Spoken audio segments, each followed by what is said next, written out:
Olá, eu sou Marco Navarro, estilista na cidade de Araras, e hoje com mais um episódio do Café com Elas. Estou tendo o prazer de receber uma criatura que eu conheci desse tamanho assim.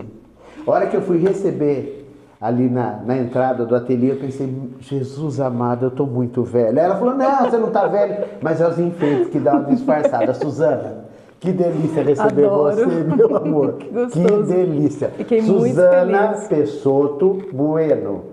Duas famílias super tradicionais da cidade. E a alegria, Suzana, é tão grande, porque, gente, além de conhecer ela desse tamanho, sou amigo do pai, sou amigo da mãe. O pai da Suzana foi um grande colunista. Eu posso falar que o nome principal do colunismo social da nossa cidade sempre me prestigiou muito. Todo final de semana eu abria a coluna do seu Mas pai. Tava você lá eu e a merece, Débora. é mais que não, merecido. Merecido não, mas aparecido. Mais que Então eu merecido. colocava a gente, porque a gente era muito parecido, eu e a Débora. Eu devo muito ao seu pai. Eu fico muito feliz de né? estar aqui Vestir sua hoje. mãe várias vezes. E ter você aqui hoje é um E presente, saber Suzana. que eu ia ser entrevistada por você. Eu fiquei muito feliz mesmo, de verdade. Ah, que gostoso, É uma lembrança muito Suzana. boa que eu tenho de você, da infância e da adolescência. Então, trazer isso para a vida adulta também foi Eu estava maravilhoso. falando antes da gente começar a entrevista que eu conhecia a Suzana, ela era uma borboletinha, só batendo asinha, Aprontando como por aí. uma boneca, né? Verdade. Porque seu pai e sua mãe cuidaram de vocês assim com Verdade. primor, com, né? Com muito carinho. Com glamour, Sim, teve sim. todo essa história do glamour aí. E agora você tá uma mulher, né, Suzana? Temos que crescer, infelizmente. Se pudéssemos parar no tempo, que infância boa, quanta lembrança maravilhosa. Adolescência, realmente, hoje tenho que crescer e dividir, porque eu continuo sendo uma criança em muitos aspectos. Eu continuo levando a vida assim, até na minha entrevista à revista Expressão, fiz questão de ressaltar. Muitas lições os meus pais me deixam ainda aqui em vida, maravilhoso isso também. Graças a Deus poder compartilhar disso em vida com eles. Mas uma delas é colocar o problema no devido lugar quando ele aparece. E sou muito jovem para sentir saudades. Então, cada dia eu vivo uma história diferente, vou construindo isso com os amigos e quero levar isso para a vida toda até o dia que eu for embora. Eu brinco que até que seja dia perfeito. Eu creio que vai ser dia perfeito. Eu não consigo ver a morte como uma coisa, é claro, é dolorida.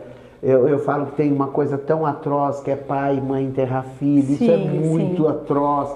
Mas eu não vejo a morte como É uma final. questão de libertação.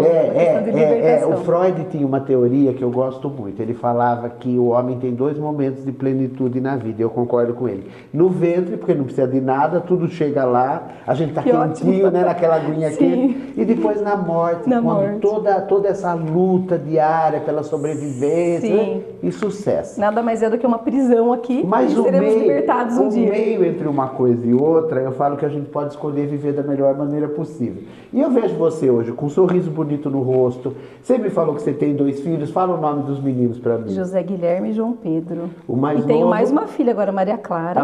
Você tem 3. A Maria Clara é para mim assim uma filha que eu ganhei de presente depois de adulta. Maria Clara é namorada do João Pedro, então sou sogra e muito feliz com isso. É um presente de Deus mesmo. E é uma delícia gostar de alguém que namora o filho da gente, né? Maravilhoso. Porque se a gente odiar, a gente vira uma bruxa, um bruxo. E né? a convivência com ela e toda assim a delicadeza dela, ela é espetacular. Ela une a família, isso é muito importante. Que gostoso, Suzana, que bom. Sou muito realizada como mãe e agora como sogra também. E aí você vem dessa infância extremamente privilegiada, porque a gente. Mas quando eu falo de privilégio, as pessoas têm uma visão equivocada. Eu não vou falar para você que ter dinheiro é uma coisa ruim, que não é, a gente sabe.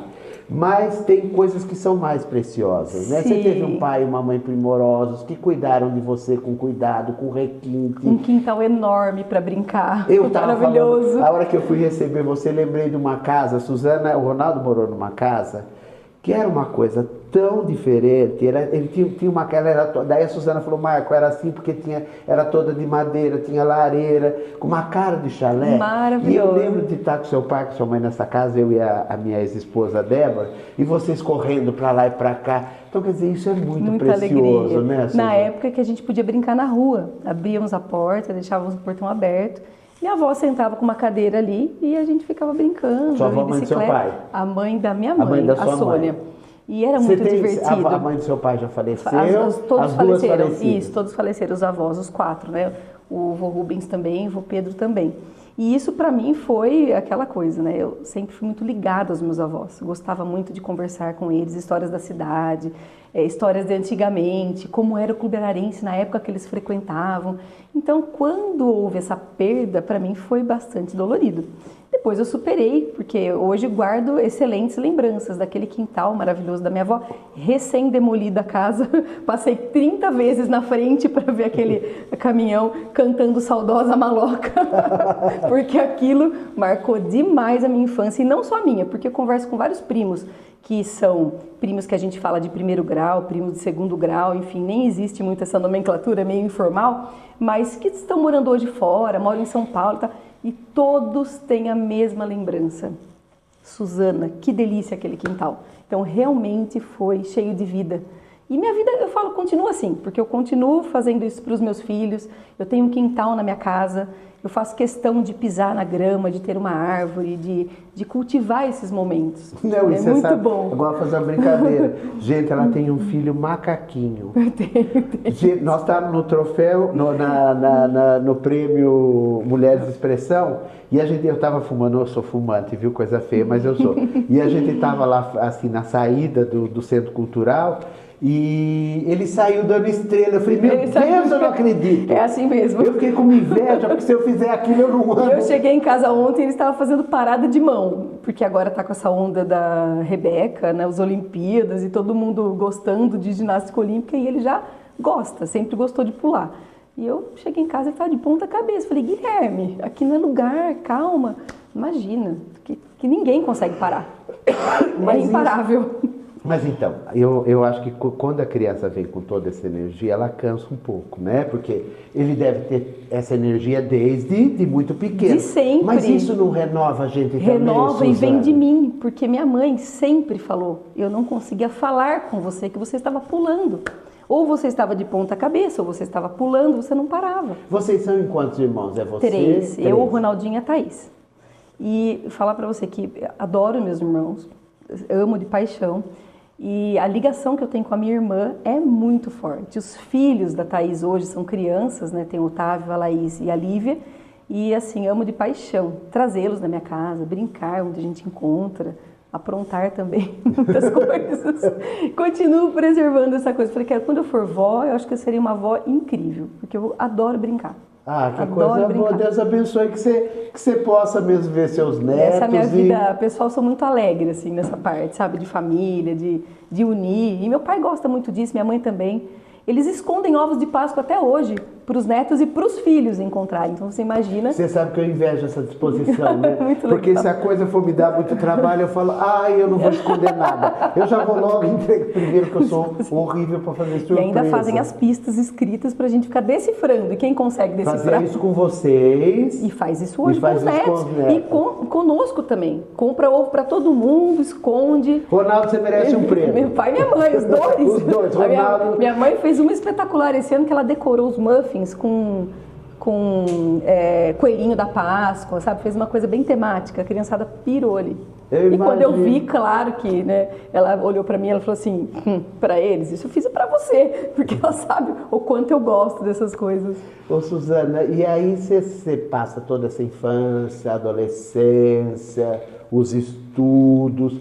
Como é que a advocacia entra na sua vida? Primeiro, eu já frequentava o fórum desde que nasci, porque meu pai, com o cartório, ele ia despachar com o juiz. É verdade. E Esse cartório, quem iniciou foi seu avô. Meu avô, eu acho que o bisavô ainda, porque isso foi passando. É um cartório bem tradicional na cidade. E aí eu convivi com aquela história toda, adorava a máquina de escrever, achava o máximo. E eu comecei a trabalhar muito cedo no cartório. Com 14 anos eu fazia estatísticas do IBGE, achando o máximo essas coisas, né? Mas quando você é adolescente, você não gosta muito, você quer brincar, né? O pai, não, você tem que trabalhar também, é importante para você aprender e tal. E foi assim que começou. Mas o gosto pelo direito mesmo veio com o Gustavo, meu marido, que estava se formando em direito quando eu casei. E aí, nessa questão da convivência e os debates, eu achava interessante. Aí eu comecei a me interessar bastante e fui fazer a faculdade de Direito. E descobri que isso, desde cedo, realmente era minha veia, porque eu estou me sinto em casa. Eu adoro assistir os julgamentos, adoro ler. Eu acho que, para quem é um profissional do direito, leitura é fundamental. E é o meu passatempo favorito. Então, eu, assim, tô em casa. Você juntou a fome com a vontade de comer, exato, né? Mais ou menos assim. Exato. Somos parceiros em tudo. Como sócios, como marido e mulher, como amigos. Então, eu acho que isso é importante. Vocês têm um escritório de advocacia. Sim. Qual a sua especialidade? Eu faço advocacia condominial com regularização imobiliária e faço advocacia trabalhista. O meu escritório atende diversos ramos do direito, com outros profissionais e também com o Gustavo. Mas eu, especialmente, esses 2 ramos, porque estão muito ligados também. Gustavo? O Gustavo, ele faz a parte civil e ele é especialista em tribunal do júri. Que é aquele julgamento à moda antiga, que quando há crimes dolosos contra a vida, o criminoso ou o réu é julgado pela sociedade, é aquela coisa meio teatral. O Gustavo sempre fez isso desde quando era estagiário do Ministério Público ainda, em São Paulo, naquele fórum, acho que é Mário Guimarães, um fórum criminal enorme na Barra Funda, e ele trouxe daí essa veia e seguiu. E já fez centenas de júris na região toda aqui. Tá, mas me explica um pouquinho, para leigo. Eu gosto muito de filme de julgamento, que tem Esses se assemelham aos julgamentos americanos, E aí tem uma seleção para escolher quem vai ser o júri ali. É isso que ele faz? Não, eu estou interpretando errado. Ele faz a defesa no tribunal do júri, ele é tribuno do júri. Então, os jurados estão ali para julgar aquelas pessoas que cometeram crimes dolosos contra a vida. E ele faz a defesa do réu. E aí todo mundo se espanta, mas como você vai defender um criminoso? Mas na realidade não é a defesa de um criminoso. Para mim eu entendo isso como mais um advogado criminalista. Isso, exato. É um tribuno do júri, exatamente.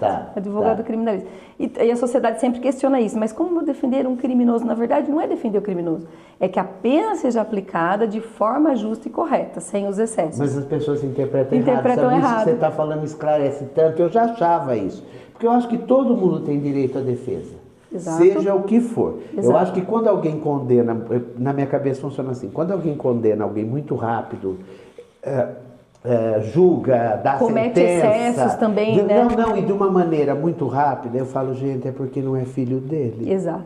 Porque se é por exemplo, se é minha filha, eu vou querer que ela tenha... Eu vou entender que ela precisa pagar pelo crime que ela cometeu. Sim. Mas eu quero uma coisa justa, Sem uma coisa dúvida. honesta, sem atrocidade. Dentro dos limites da lei. Essa ideia de pegar alguém e acabar com a pessoa na saída de um fórum, na rua, como é que chama isso? Sumiu da minha cabeça, com linchamento.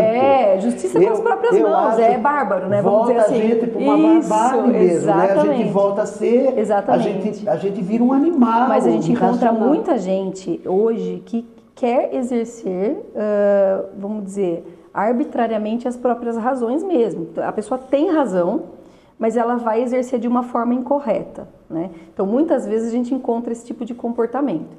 Até na vida em condomínio é muito comum o vizinho que briga com o outro ir lá e resolver da forma dele, mas na verdade tudo tem uma forma correta de resolver. E essa solução de conflitos, ela é essencial para uma sociedade evoluir. Então, dentro dos condomínios a gente trabalha muito isso, porque imagina, apartamentos com 900 pessoas morando, famílias, enfim, hoje, na minha gestão jurídica, eu tenho praticamente 10 mil pessoas vivendo. Então, você imagina administrar todos esses conflitos diariamente, com pessoalidade, que eu acredito que o mais difícil é isso, porque não são números, né? São vidas, são pessoas, são histórias, são famílias que brigam, são maridos que muitas vezes cometem violência doméstica, são crianças que estão apanhando dentro dos apartamentos. E se não tiver um olhar clínico dos profissionais que lidam com isso, tudo desanda, né? Então, o condomínio ele tem um papel social muito importante. E eu gosto muito da minha profissão porque me possibilita entrar um pouquinho na vida de cada um e ajudar essas pessoas. Então, exatamente. Mas você está me falando uma coisa e me ocorreu isso. Eu acho que é muito cultural, porque você vê o americano, por exemplo, O americano recorre muito à justiça.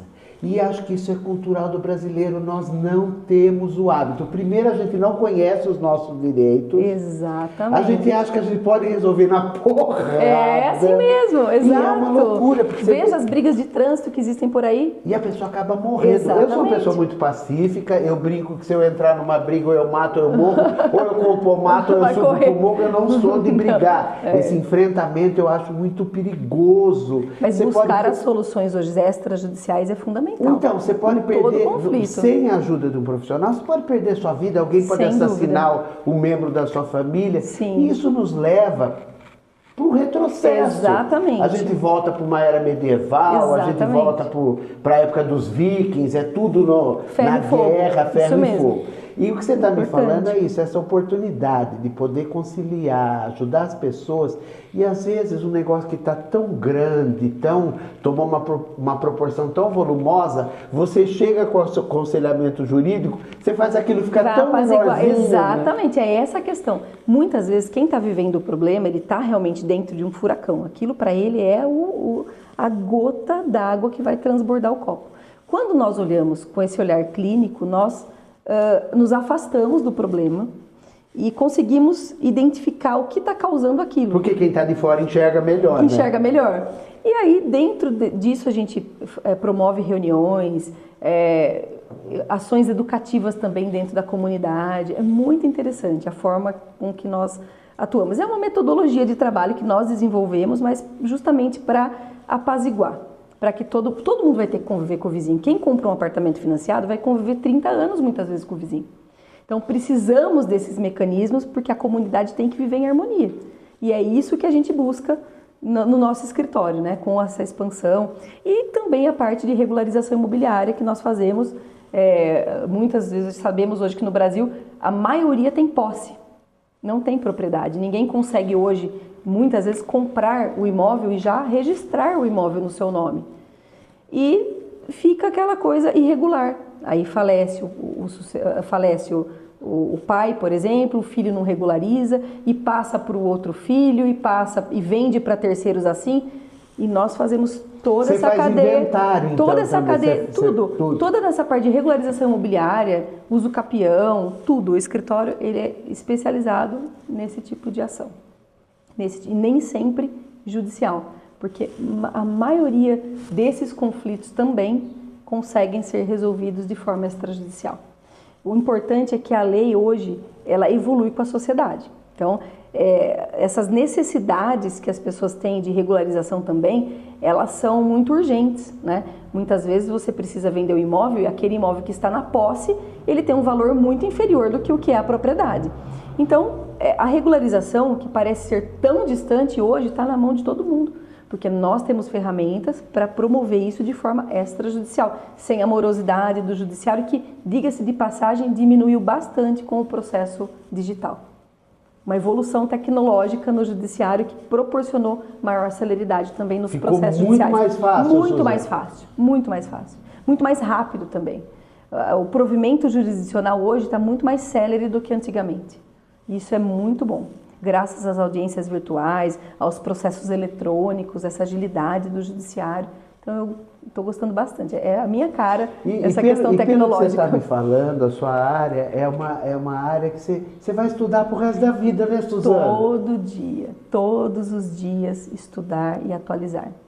Eu estou fazendo mais uma pós-graduação em gestão de novos condomínios hoje, porque novos condomínios são condomínios que são críticos, principalmente na inadimplência, então a gente precisa ter um olhar especial para eles, porque quando você assume um novo empreendimento, você precisa manter aquilo que é o sonho daquela pessoa que comprou.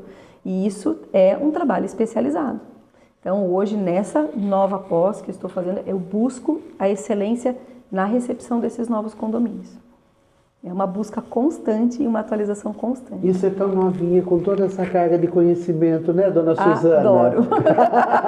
Adoro, porque eu quero viver bastante ainda para ler muito. E trabalhar com o marido, como é que é? Olha, tem gente que reclama muito, eu trabalho com meu marido. Não temos muito problema com isso. Por quê? O Gustavo, antes de ser marido, de ser um parceiro comercial, vamos dizer assim, um sócio, ele é muito amigo e sempre foi muito amigo. Nós ficamos juntos muito jovens, com 14 anos e ele com 21. E depois ele se formou, ficamos um tempo um pouquinho longe, afastado, mas depois logo, muito próximo, assim, já reatamos. Você e ficamos começou a namorar ele com 14? 14 anos. Ele Foi meu primeiro namorado. Você 14? Exatamente. E depois, claro, distanciei um pouco, ele morava em São Paulo, eu em Araras, era muito difícil, era muito nova também.